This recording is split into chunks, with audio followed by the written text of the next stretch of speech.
Hello, listeners, watchers, and subscribers. Welcome back to another chapter of the SDR DiscoCall show. If this is your first time, or perhaps this is your second, third, or fourth time, this show is all about sales development, where we speak to great people within the industry of tech sales to learn about their stories, how did they get into this, insights around careers, to share these best practices with us listeners to help you become happy sellers. And my name is Neil Buyan, your host. So with the guest that we've got on today, which I'm super freaking excited about, the way this came about was a couple of weeks back on LinkedIn, a great person called Jan Mundorf, who, has been on the show before, tagged me in a really nice post about positive salespeople that he knows. And within that post, there was this other gentleman which liked the post and, perhaps got a little bit curious. So me and this person connected. We got onto a call and, what he's doing in terms of the sales profession and help elevating it, my hat's off to him, right? But guess, without further ado, could you please introduce yourself? Who are you, sir? Thanks for the introduction, Neil. My name is Dominic Klingberg. I'm the co-founder of the ARRtist Circus. And as you mentioned, actually, I'm not a co-founder that long. I was working in sales myself for over 10 years. I actually started in 2009. As an SDR myself, and went through a couple of roles, like actually everything you could possibly imagine in sales. But we will talk about it later on, I guess. So yeah, I have a great passion for sales, and that's why I decided also to come to your podcast. And I'm really excited about our conversation today, Neil. Thank you so much. And there is so much that we're going to be able to delve in today, because I really do want to pick your brain. And as a gentle reminder for our listeners and watchers, if you're listening to this in your local podcast platform, please make sure that you give us a rating and a share so we can get this out to more ears. And if you're watching this on our YouTube channel, please make sure that you like, comment, and subscribe down below. Now, Dominic, I know whereabouts in the world you are, but for our listeners and watchers, where are you based in the world, Dominic? Yeah, I'm based in Berlin. I grew up here, born and raised in Berlin. So yeah, also that is one of the reasons why I'm quite connected to the German sales and for especially the startup scene. Yeah. Wunderbar. I love it. And Dominic, outside of the world of sales, what kind of passions and hobbies and interests do you have, sir? So, I was quite a young father. So I have two kids, 10 and 4 years old, married for my beautiful wife. And that's actually my main hobby, to be honest. But also I love doing sports, going to the gym with my best friend regularly. So yeah, sports and family actually. And music, that. By the way, we talked about this as well. Yeah, like to be honest, audience like me and Dom, we have quite a lot of synergies and similar passions equally. So as you can see, my man has got a proper setup because he does his own podcast, and we're going to be talking about that as well. And when I was meeting Dom for the first time, I saw that beautiful piece of ink just below his jawline, and I was like, I've got a chest tattoo as well, and I've got an affinity with music. So yeah, this was something that needed to happen, and I'm very happy that it's happening right now. So obviously, like for our regular audience and those that are new, what we typically do at this point is visit our guest's LinkedIn profile. And as always, with all of our show notes, we'll be putting Dominic's LinkedIn URL into the show notes so that if you want to connect with him, pick his brain, or learn more about what he's doing in the world of sales, feel free to do so. But Dominic, as you mentioned and alluded to, you've had an extensive career, my man. Like, you've been a lot of places, you've done a lot of things. And at a super high level, you've been a senior sales manager, you've worked in partner sales, you've been a consultant, you worked at a really cool company, Pleo, which I'm very familiar with. You're an ambassador for SDRs of Germany. Hello, Mattia. You're a founder of your own podcast and, co-founder of the ARRtist Circus, which is something I'm so excited. We're going to dive into that a little bit later. But, rather than sounding like a boring job interview, Dominic, could you, in your own words, tell us your story of how did you get into this sales gig? What have you gone through, and how did you end up where you are today, sir? Happy to do so. And funny fun fact. I was actually when I didn't went to university. I think that's also something that's quite important for me, at least, because I feel like nowadays there's like a lot of people saying, hey, you need to go to university to be successful in business, and I think that's not the case. So I think that's especially in sales. We have lots of people that did crazy stuff before, worked at the restaurants or in the kitchen or something like this, and then super successful in sales. So back then, like 2009, I actually started a hotel apprenticeship. So I did, like, in Germany you have something called Ausbildung, so you need to go to work for 2.5 years, and it's like a dual system, going to school and learning on the job. And I did this back then for the hotel industry. So after school, I was actually super interested in having, like, or doing events. And the hotel I picked was actually the biggest hotel in Germany. They had, like, a huge event complex. And that was always my dream. Say, I want to work in the event space. So, but then it came a little bit different. I did the hotel thing.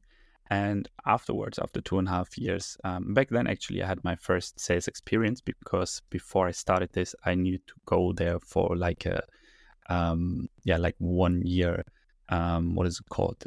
Practicum in Germany. So it's like also learning on the job, right? It's not a real like job. work experience. Yeah, it's like you just go there and you learn it.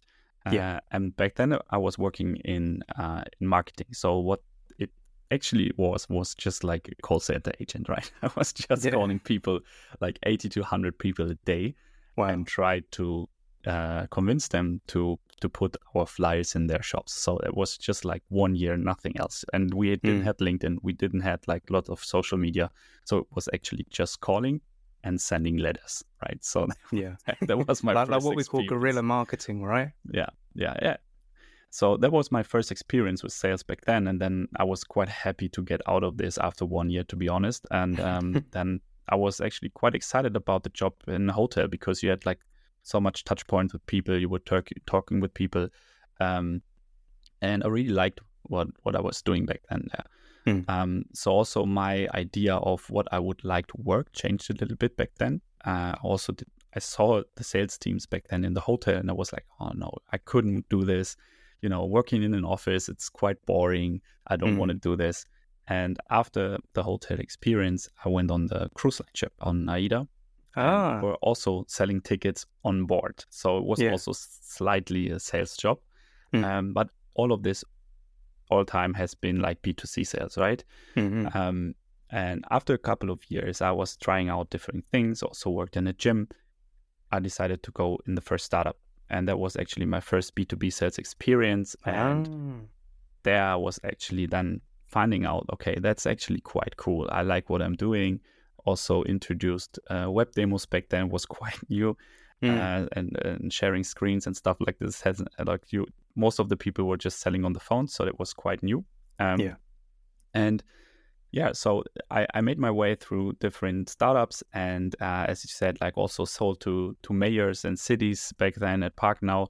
So basically what I said in the beginning, basically did quite everything you could possibly imagine in sales, but always knew, okay, one day I want to do my own stuff.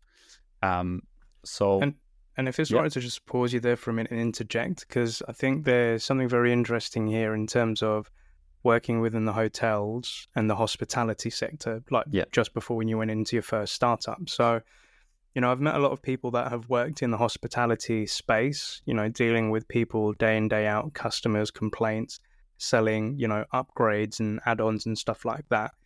In your own experience, what sort of skills do you think helped you from that, working in that space, that helps you today, Dominic? I think one of the most important things is resilience. I think resilience is a super important skill if you work in sales, and that you will learn in hospitality, right? It's like one of the basic skills, basically. Another one is communication, or reading people's minds. I think that was also one thing I remember back then. My boss came to me and said, you need to know what people want before they tell you, right? So it's like, and you need to be prepared. I think that's also something you can relate to in sales. If you prepare well for your demos and your conversations, and you know what could be objections and stuff like this, you will be way more confident answering, as when you just sit there and you will be surprised and you don't know what to say, you're getting nervous, right? So preparation, communication, and resilience, I think it's one or three skills you can learn in hospitality for sure.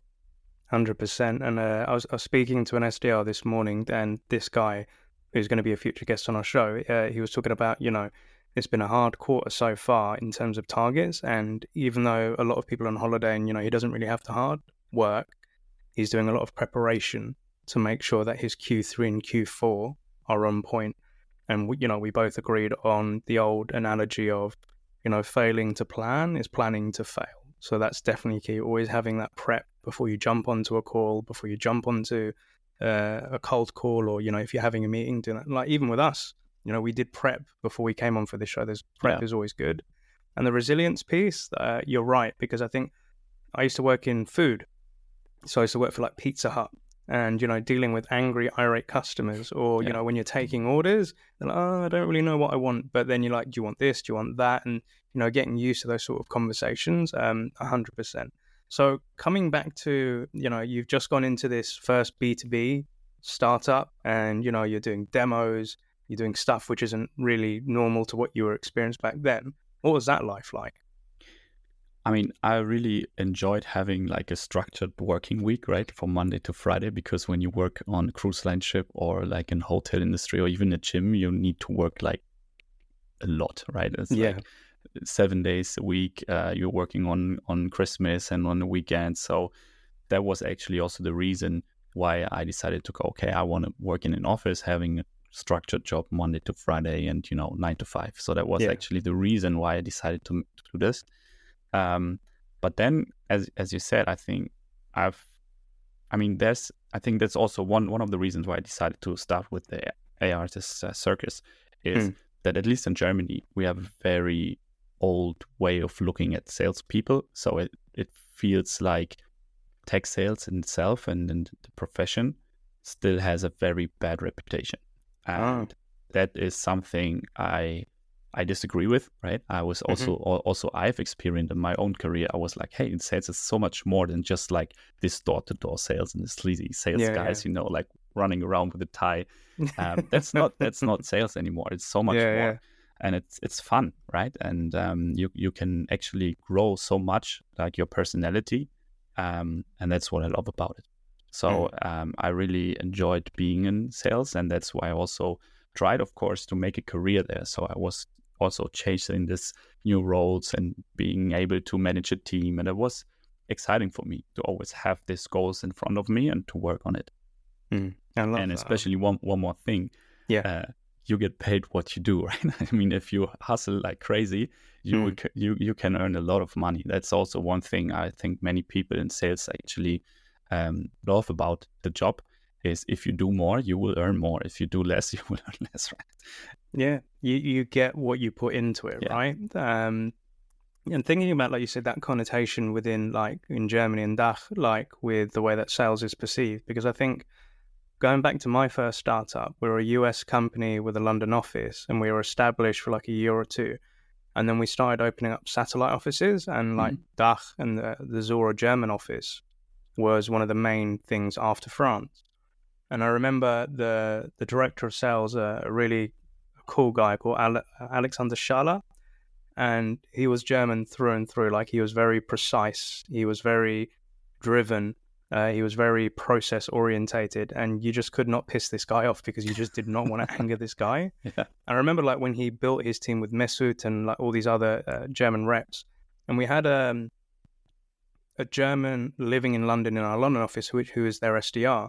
And there was a complete different contrast because Alexander and his team were like executives, suit and tie, very sharp and everything. And Paddy, who was the SDR, German SDR, he was very casual, very young and everything. And they'd always clash.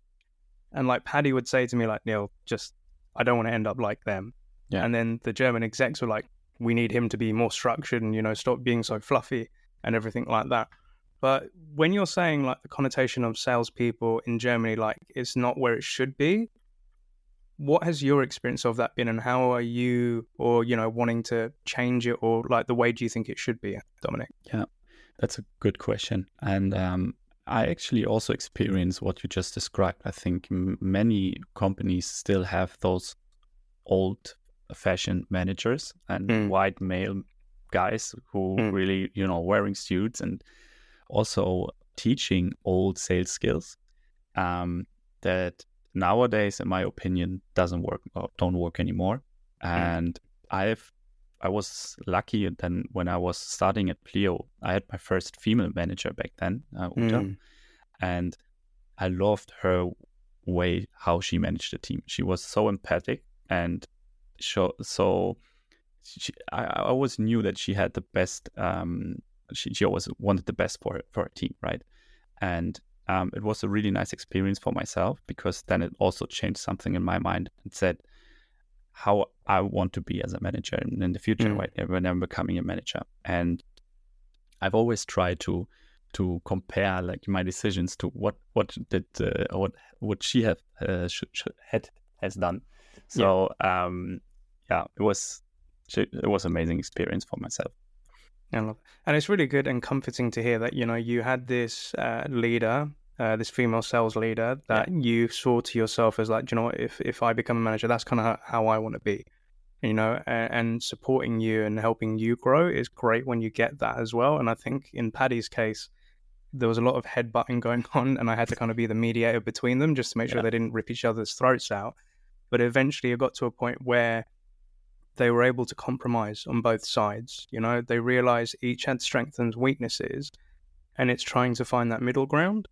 There was a lot of hard work, but we finally got there. But I also remember, and I'd love to get your opinion on this, being an SDR, before we had Paddy and the DACH team, I had to prospect into Germany. I remember one of my specialities was media. So I tried to book a meeting with a lady called Donata Hopfen, who was the managing director of Bild.de, huge newspaper and media company. Yeah. And I remember having my back and forth in emails with her. And then one day I went out to Berlin. That was the first time I went to Berlin when I was with Zora. We went for a trade show event. And I remember one of Donata's team came to the booth because Donata said she's busy, she's not coming, but she'll send somebody to have a chat with us. And this guy was telling me, the way you reached out to Donata and the way the conversations you're having, that just doesn't run in Germany. That's just not how we do business. They said you have to be much more formal. You have to have some sort of presence on the ground. Your data centers have to be within Germany. Otherwise, we're not doing business with you. And, you know, it's not just a case of we have a meeting and then we buy. There's a lot of relationship building that you must do and a lot of respect that you must show. And he wasn't putting me down, but he was educating me on the way that Germans were doing business. Yeah. You know, and for a young 20-year-old, something goes, okay, this is way above my head. But I'd like to ask your opinion of, you know, if somebody is working for a startup, DACH is their target in territory, and they may not be a native speaker like I wasn't, what advice would you give to them to do business with people from the German market? I think there's not a one-fits-all solution, because what you just described, I think that's quite common, especially if you want to sell to Mittelstand in Germany. So if you're more conservative ICP, right? But I think that's changed also a lot over the last couple of years, because many companies, especially in tech sales, right? If you're selling software, you basically always have like tech sales as a ICP, or not all of them, but if you're selling into tech as well, it's quite young and fresh, and also young people, you know, so it's a different target group. But if you're trying to sell in for, like, let's say like BMW or like the car industry, that's exactly what you just described, right? It's very conservative. You have like several stakeholders. So it's also something I needed to learn in my career. It's just like sales is not sales, right? So it's like you have different ways of selling and different complexity. So it always depends if you have like high velocity sales selling to SMB clients, or if you have like super huge customers and you maybe have like 10 deals a year. So this impacts your approach a lot, I would say. 100%. And I think, you know, that's and another topic we need to come on to is SDRs of Germany. So as a young manager a few years back, obviously I had my ideas of what prospecting should be, and, you know, my experiences of going into the DACH market a couple of times. But I'd always say to my reps, like, go speak to SDRs that already work out there, or already doing that job, or speak to AEs and everything. So, you know, when SDRs of Germany came around, I was sending all of my coaching and all my SDRs to go speak to them, because they know better than I do, because I don't live and breathe that sort of stuff. So I think it's really important to try and get those best practices. And again, a big shouts out to SDRs of Germany because they're helping a lot of people. And I was speaking to Mattia this morning. Again, hello, Mattia. And just like, I'm really like happy to see that you guys are providing that support for sales development reps. But, you know, coming back to yourself, working at Pleo, looking at your LinkedIn, you know, you're a senior AE, you were a team lead and also sales manager. What was that progression like for you, Dominic? What things did you go through and what things did you learn? So I actually always wanted to become a manager. That was always like my end goal, let's say. Yeah, when I was working in sales, I was always like, okay, one day I want to become a manager and leading a team. I think what helped me a lot in my role, it was that I had like different roles before, also different target groups. And I think what you described, the ability to read people's minds and, you know, working with humans, I think that is a skill that you need if you want to become a manager. But it was way different than I thought it would be, right? So I think if you like progress in your career and you're becoming a manager, you think then you will be able to decide everything, right? And you can just make the decisions and everything will be fine. But it's not like this, right?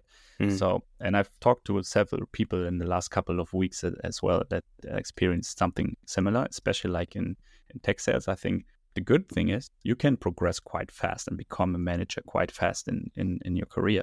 And that's what a lot of people are striving for. But I think many people don't really know what managing is like, right? So that's why I'm trying to also shed some light on what's the job about. And there were days where I was just sitting in Zoom meetings like 7 to 8 hours a day. And I was like closing my laptop and I thought, okay, I didn't do anything today because I was just listening to people and then I was talking to other people again. But you're not doing stuff anymore. You're just trying to, it's very political in some way. You're just trying to solve people's problems all day. But yeah, it's different. It definitely is, Dom. So I think, you know, when it was first put to me by my manager of would I consider going into leadership, initially I said hell no. Like I was an individual contributor. I was like a top SDR globally in the company. And I said, why the hell would I put my neck on the line for other people? You know, my success would be based on their performance.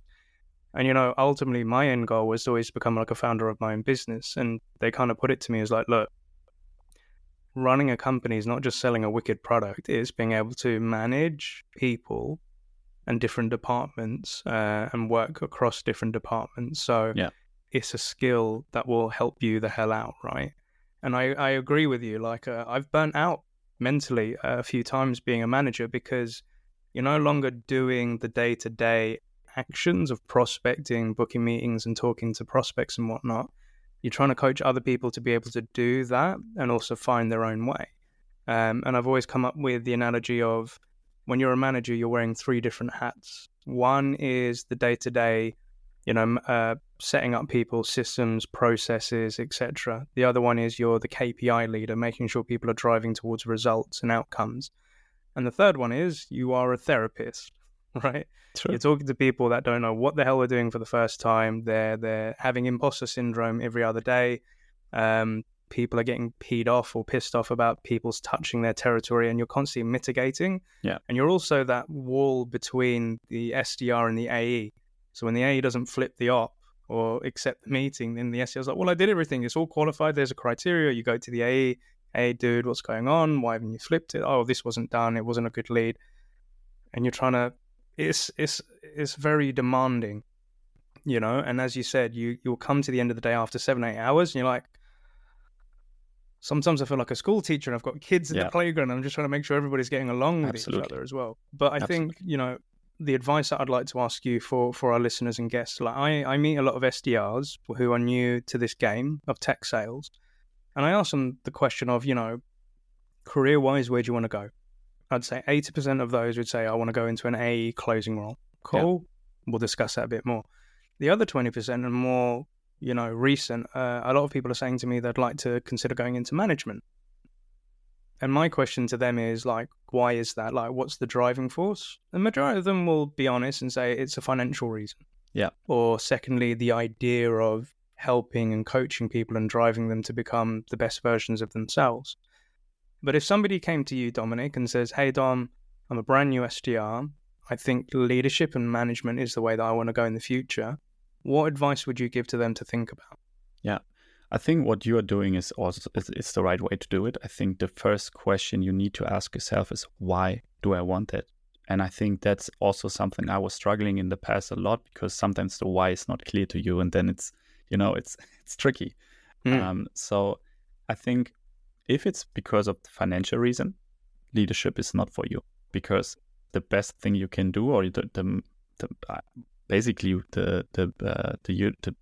the biggest amount of money you can earn is in sales, right? So it's like if you become like an individual contributor, if it's a AE, or maybe even like there's even more complex sales, right? You can also be like a pre-sales engineer or something like this, and you can earn a shitload of money. So I think that's, if it's just a financial reason, you should stay in sales and trying to progress in the individual contributor track.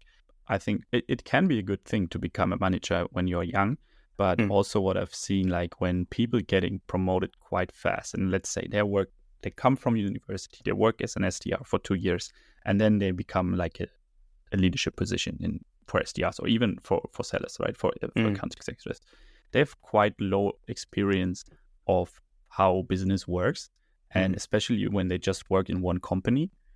So they will start struggling in their role, and there will be a lot of pressure, what you just described. I mean, handling all those problems for different people. And I think one of the things I've also needed to learn, and I would give my younger self as an advice as well, is just like, take your fucking time, right? It's chill out.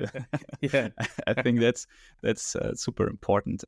That everything will be okay in the end, right? I think everyone will make his own career progression, and you don't need to do it in like 2 years. You can take 10 years or 15 years.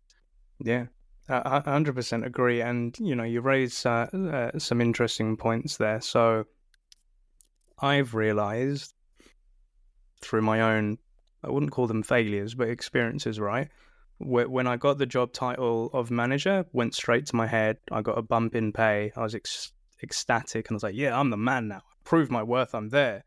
And I was a horrible manager. I just didn't have that experience. I had no training. There was no programs of how do you go from IC to manager. And my team hated me in the early days, right? And I had to really work on that to become not a dick. The other thing that I've seen a lot of the time is where you get high performers and achievers that because of their tenure and their experience, they become automatic managers, or they're promoted to that position. And their sales leaders think, this guy knew how to close deals, or this girl knew how to generate X amount of ARR.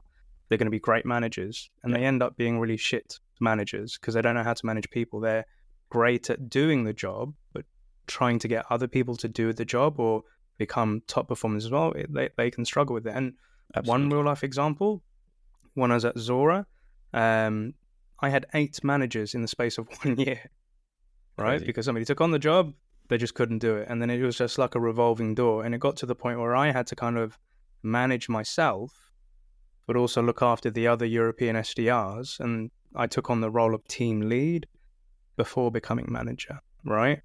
So to your point, don't go in for the money. The reason I think my advice would be, if you're going to go into management, it's because you love seeing other people win. You get a hype and buzz of, seeing other people succeed. And the other thing is ask for support and training and coaching on it, because becoming a manager, it's a lot of stress. And sometimes, unless you have that voice or you can speak to somebody about what's going on, you're going to sink, because that's kind of what happened to me, right? But also the thing that I'm most interested, would I be correct in saying that you were the manager of Jan Mundorf? Yeah. Okay. So we had Jan on the show. Yeah. And I heard him being a top performer, and he was like a super fun-loving guy. I loved having Jan on the show, and he's done some favors for me in the past. What was it like managing Jan? What was that relationship like, dude? Funny that you asked, because I was also super excited because I was following him on LinkedIn. And when I heard that he decided to come to Pleo, I was not a manager back then. I was also an AE or on the way to become a manager and a team lead. And in the beginning, we didn't work together, but he was in a different team. But then when I was getting promoted to a manager, he was actually, I said, you need to come to my team. I want to work with you. Yeah. So what I love about Jan is just like, he's super passionate about what he's doing, and he's very humble guy, right? So he always tries to become better at what he's doing, and he's like super focused and like learning new stuff and trying to get better and better and better. And I think also to what you said before, I think one of the skills you need is learning and development, like being able to train yourself or be coachable and trying to be better than you have been yesterday. I think that's super, super important also when you become a manager. And don't think you know everything, because this is just not true. And this is also one of the reasons Jan and me are also are part of the SDRs of Germany community, because you have so many people in there, not only SDRs, but also managers and AEs that having everyday problems, right? So it's just like, and that's something I think also we need to learn in sales, that it's not about competition. It's more about, if you connect with other people working in sales, this will help you a lot in your career. It doesn't matter where you want to go, but being able to connect to people and to build your own network early on, also as an SDR, will help you a lot in the future. I couldn't agree more, because I think if I go back like 10 years, a lot of the time it was this whole competition thing, like who can be top performer, who can be top dog. And I'll be bluntly honest right now, I never cared about being the best at whatever I was doing, right? I didn't care about being the best SDR. I didn't care about being the best AE. What I wanted to do was be able to do it and enjoy doing it, you know? And I think one of the biggest strengths you can have is asking for help. You know, speaking to those people that have worn your shoes, or I think the analogy I put on LinkedIn the other day, those people's past, who is your future? You know, and finding a collective mind of being able to talk to people and ask them, how did you do this? How did you overcome that? Like, and Jan taught me the most beautiful phrase that I still hold today. Neil, whatever problems you have already been solved, is what he said to me. Because he says, whatever you're struggling with, there is somebody out there that's probably gone through. You just need to go find them. That's the mission for you. Yeah. But I think that would be a beautiful segue into, as you mentioned, SDRs of Germany. How did you get involved with that crew? Actually, it was also in my podcast, or basically through Jan. I think Jan was also the one who introduced me to my co-founder, Julius, with the ARRtist Circus. So also Jan was, from the beginning, what I really loved about him is like his personal brand on LinkedIn. I think it was super inspiring for me how he did this. And I wanted to learn from him as well. Even though I was his manager, I asked him, like, what are you doing there? And, I want to learn as well. So I think also, like, looking into what he's doing there is he tries to help people with his posts. I think that's what's super important if you want to build your personal brand. Don't post about your company all day. Try to help people, and then you will get your followership, right? Yeah. But yeah, the reason I was actually attending or like being an ambassador for SDRs of Germany was I was reaching out to Mattia back then when I started my podcast and asked her if she wants to be on my show. And actually, really nice episode. You should listen to it, I'm going to check it. Because back then she was an SDR at SalesLoft, and she was explaining how she's actually hitting her quota every month. Like on the 15th of the month, she was already through. Yeah. And back then, it was like 1.5 years ago, she decided to start this new community called SDRs of Germany, because back then there was no community for sellers or SDRs, like German-speaking sellers in DACH. And yeah, that's why I was a little bit already connected to her, and I saw her journey, and I asked her at one day, like, hey, how can I participate? Like, I really love what you're doing. I want to be there. And Jan was already an ambassador, so I decided to also jump on the train and build this community. And now we built our own community, kind of, not community, but we're also working together with SDRs of Germany, because the circus actually also, we have the same vision, let's say like this. We want to change this perception of this what I described before, this old sales guy, right? To something new and fresh, and want to help people, what we also discussed before, to build their network early on and to connect to other salespeople, and especially to learn new and really fresh sales techniques and methodologies, to be able to connect with the best top talents in Europe. That's freaking awesome. And it's such a small world, like the way that all of us, like me meeting Jan, you working with Jan, you reaching out to Mattia and asking how can I get involved, me speaking to Mattia this morning about coming onto our podcast show as well. Yeah. It's just so weird that the way that things intercross, that it kind of feels fateful at the same time. And I freaking love this energy across the sea, across lands, different continents, etc. This is freaking cool. And this is what I love about sales. It can bring so many people together, and especially when you have that mission of helping other people and empowering them by connecting them into a bigger community and group. And obviously with the circus, we are definitely going to get there, because this is really interesting. And I also want to share like a little bit of a cool why I think this is one of the most amazing things in the world. We'll get to that in a second. But, podcast host to podcast host, you also have the Sales and Pepper podcast, right? Could you just give us a bit of like the headlines? How did that come about? What is it about? And, why should people listen to that, Dominic? Yeah. Actually, I was invited to a podcast a couple of years ago from Caro Bräuninger, from Deerfront. She had like a sales podcast, Girl in Sales, and I was invited to the podcast with my former manager, Uta. I've talked about her previously. And that was my first podcast experience, and I really liked it. And then having Jan joining Pleo, he also told me that he has his own show at Albacross.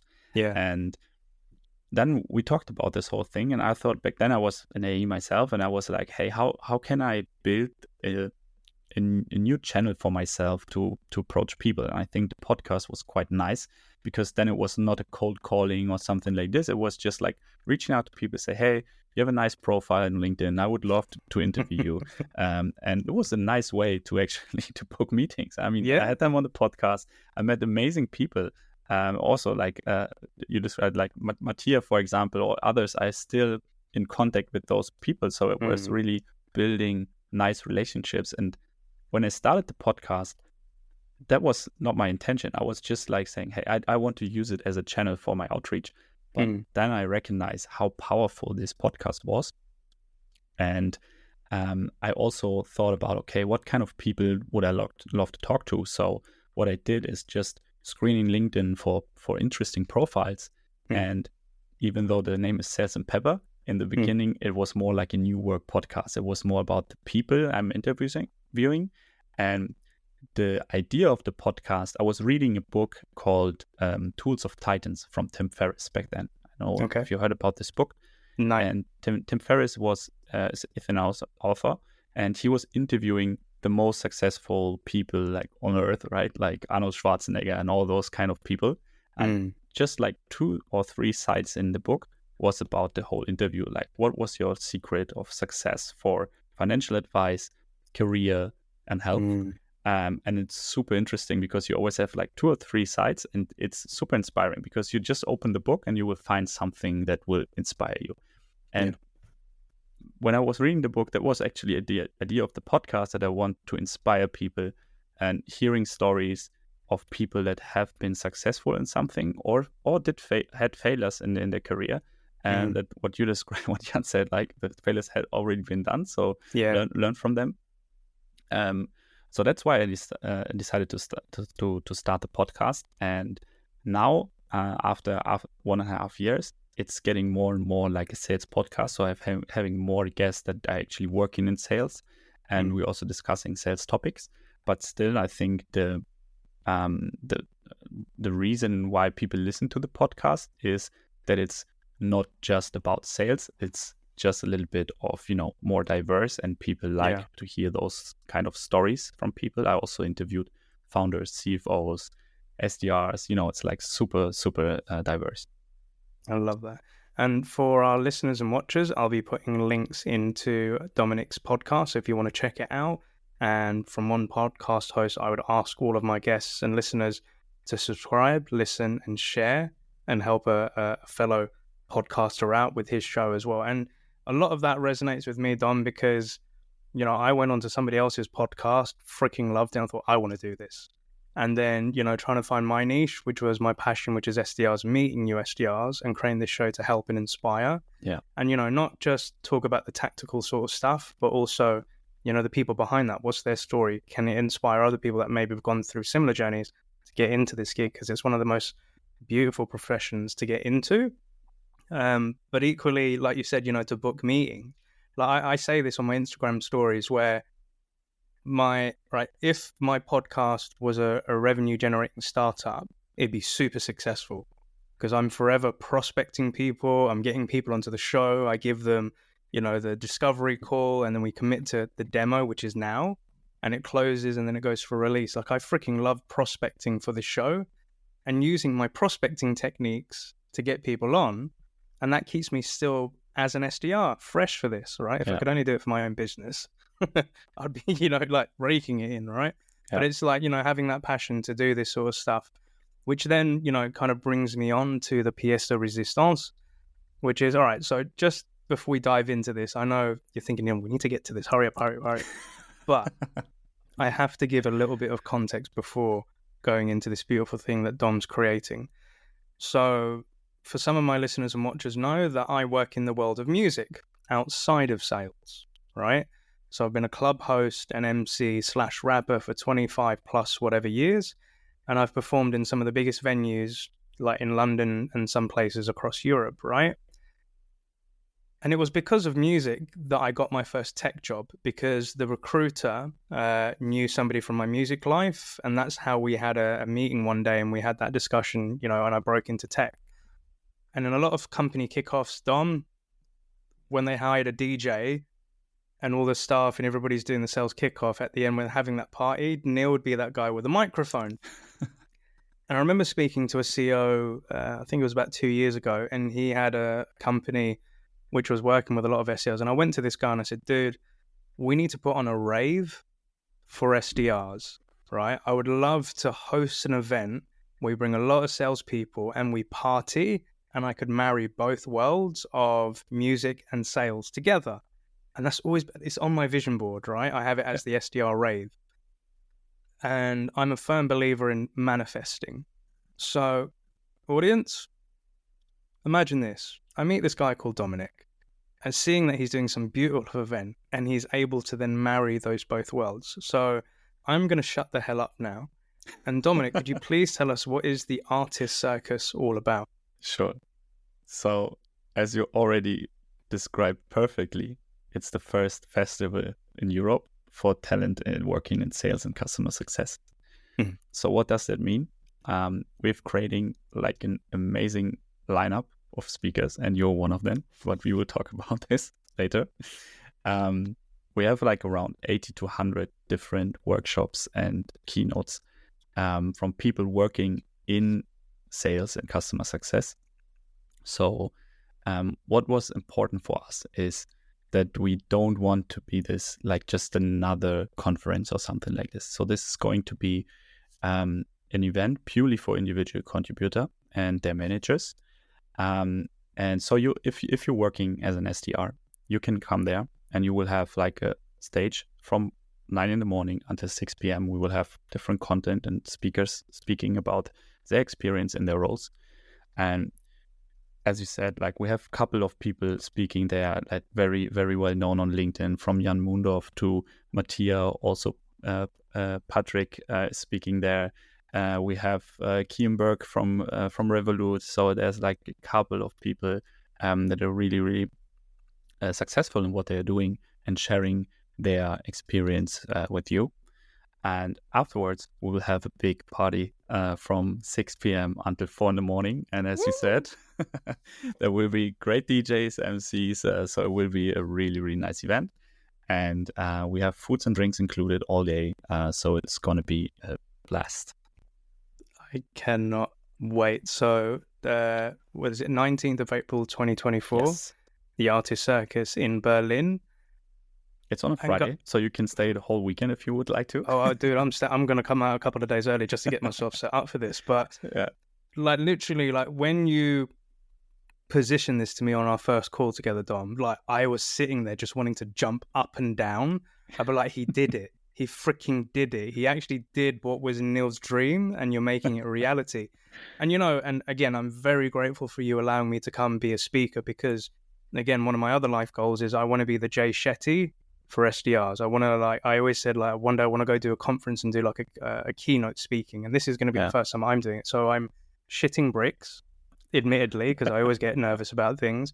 But when I saw you, like, when you positioned it to me, Dominic, as the Tomorrowland of sales for sales and customer success, I was like, dude, like, yeah, let's freaking do this, man. This is wunderbar. Yeah, absolutely. A funny story is like, that's how my co-founder pitched it to me, right? It's like, he was coming to me, it's like, Dom, I want to build a Tomorrowland for sales and customer success. And I was just asking him, okay, where do I need to sign? It's like, exactly. This is working amazing. It is. And like, you know, even before we got into the call, I was like, I'm in. I was just like, yeah, this is me. I'm doing it. And as you mentioned, there are so many great people that are going to be at this event. And, you know, a lot of people that I know virtually that I'm going to be able to meet face to face. And as you said, this is for like the ICs, these are for SDRs, this is for CS. There are so many cool topics.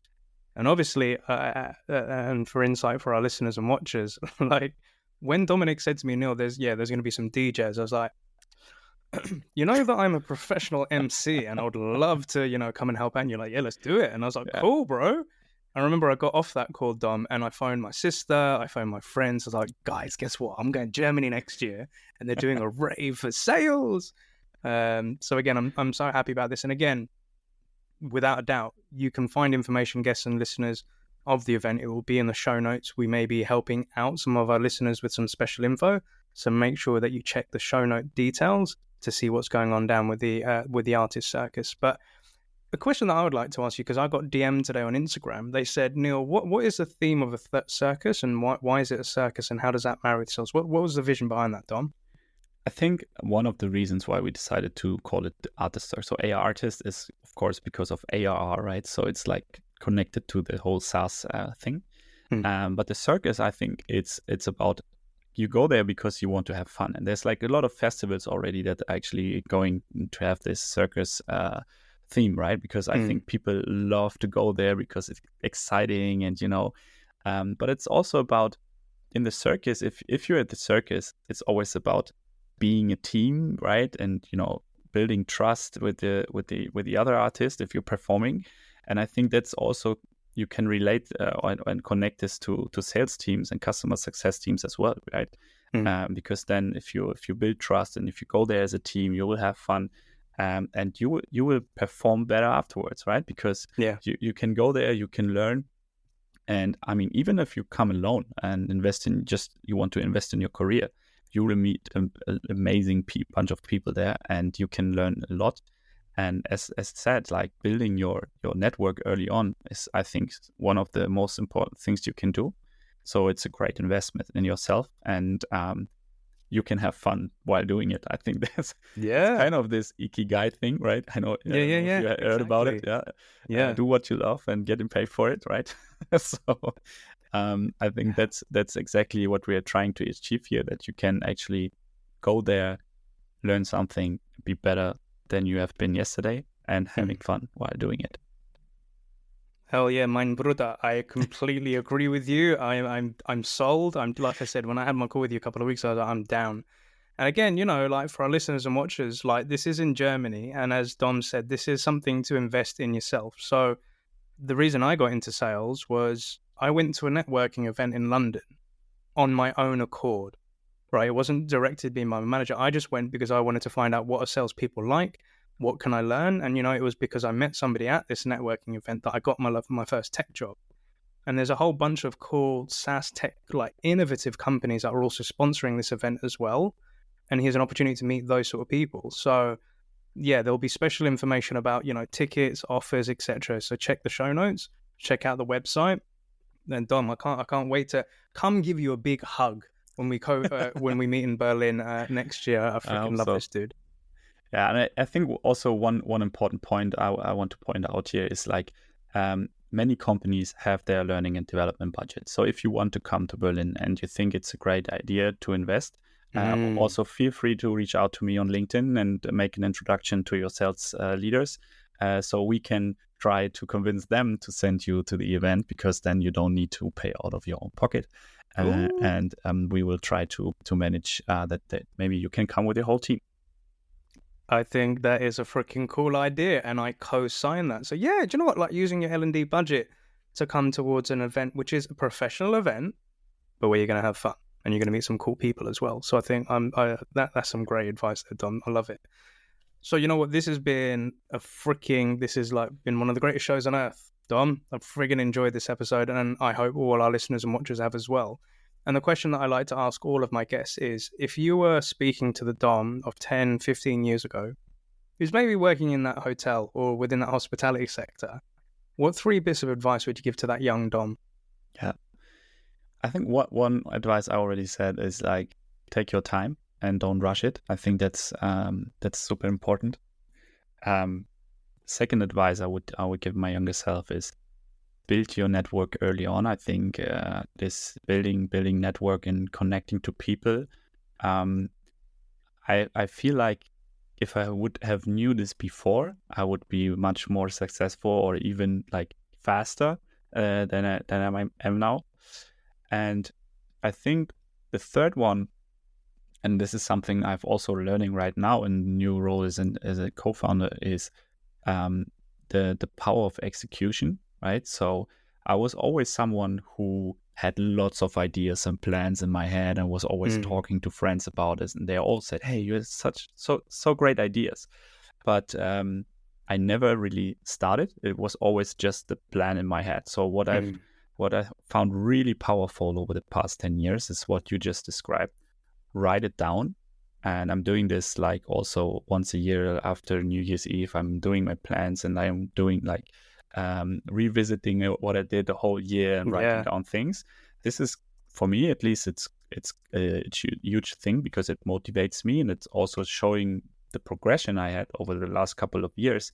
So when I look at my notes from 2015, for example, I'm like, fuck, this is like a huge progression. But you will start forgetting about all those stuff you wanted to do at 2015. So it's super, super important to write it down.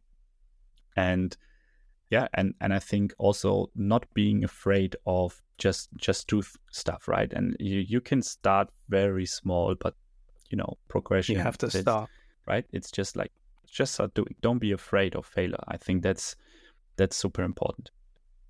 I love it. Thank you so much. So make sure that you take your time. Don't rush. Build your network. And manifest like a motherfucker, write that stuff down, but make sure that you execute on it. Otherwise, it will just be another dream. Or as we've seen with Neil, I thought about an SDR rate, but I did nothing about it. But the difference between me and Dom is he did it and he's doing it. And I'm looking forward to it next year, dude. And are there any shout outs that you'd like to give today on today's show? I mean, we had a couple of shout outs already, but of course, a big shout out to my co-founder, ARRtist, that he convinced me to build this amazing event. And of course, SDRs of Germany and all listeners out there. Love it, my man. Thank you so much. And again, a big thank you to our listeners and watchers for joining us on this chapter and episode today. You'll be able to find all the links mentioned in today's episode within the show notes and links, so make sure you check them out. And if you're listening to this in your local podcast platform, please make sure that you give us a rating and subscribe and share. And if you're watching this on YouTube, make sure that you like, comment, and subscribe down below. But Dominic Klingberg, it's been an absolute pleasure to meet you, sir. I'm wishing you a successful week. I know we're going to be talking more as well, but thank you so much and happy selling. Thanks for having me, Neil. Thank you for listening to the SDR DiscoCall podcast today. We would like to get this message out to more and more sales development reps, so please like, comment, and share in your local podcast provider. If you don't want to miss a show, you can always send a blank email to SDR DiscoCall, one word, at bcast, which is bcast.email, and you'll be added to our mailing list. We're also on the lookout for new guests, so if you work in the world of sales development as an SDR, BDR, MDR, or ADR, and feel that you have an important message or story to share, feel free to email us at podcast@happyselling.io, and we'd love to have you on board.